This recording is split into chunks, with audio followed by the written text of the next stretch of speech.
तरह जिंदा रहे बस। आज हम आपके सामने एक कविता प्रस्तुत करने जा रहे हैं जिसका शीर्षक है माँ कह एक कहानी।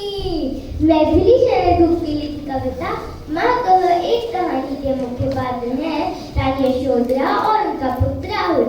रानी यशोधरा गौतम बुद्ध की पत्नी थी। गौतम बुद्ध का असली नाम सिद्धार्थ था।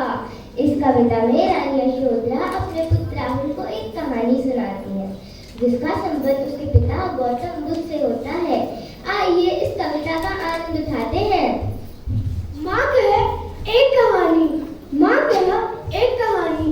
बेटा समझ लिया ना तूने मुझको अपनी नानी।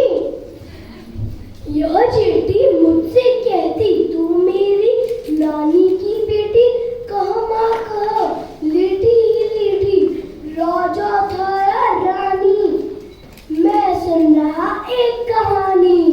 तू है खटी मांजर मेरे सुन वन में बड़े सवेरे तात भ्रमण करते थे तेरे जहाँ सुर भी मनमानी जहाँ सुर भी मनमानी।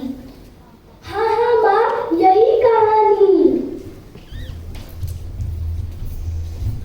रंग बिरंगे फूल खिले थे झलमल कर हिमबिंद झरे थे हल्के झोंके हिले हिले थे लहराता था पानी लहराता था पानी।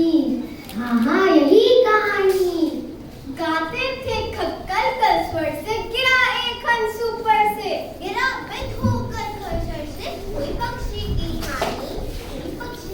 हानि करुणा भरी कहानी।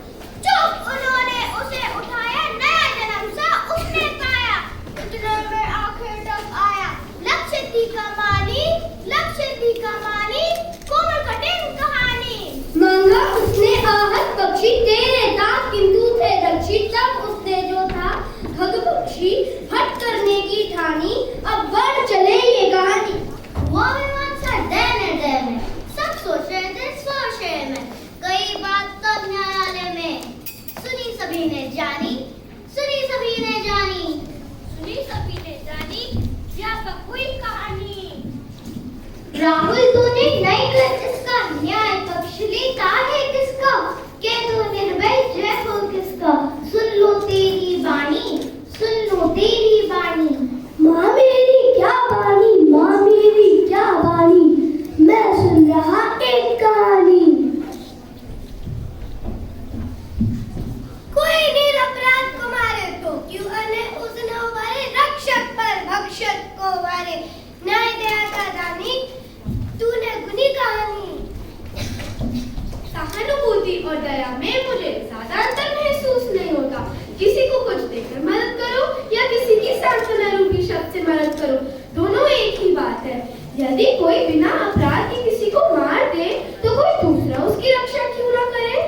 इस कविता से हमें यह सीख मिलती है जो न्याय प्रिय है उदार है वह तो रक्षक के पक्ष में ही निर्णय देगा भक्षक के हित में नहीं।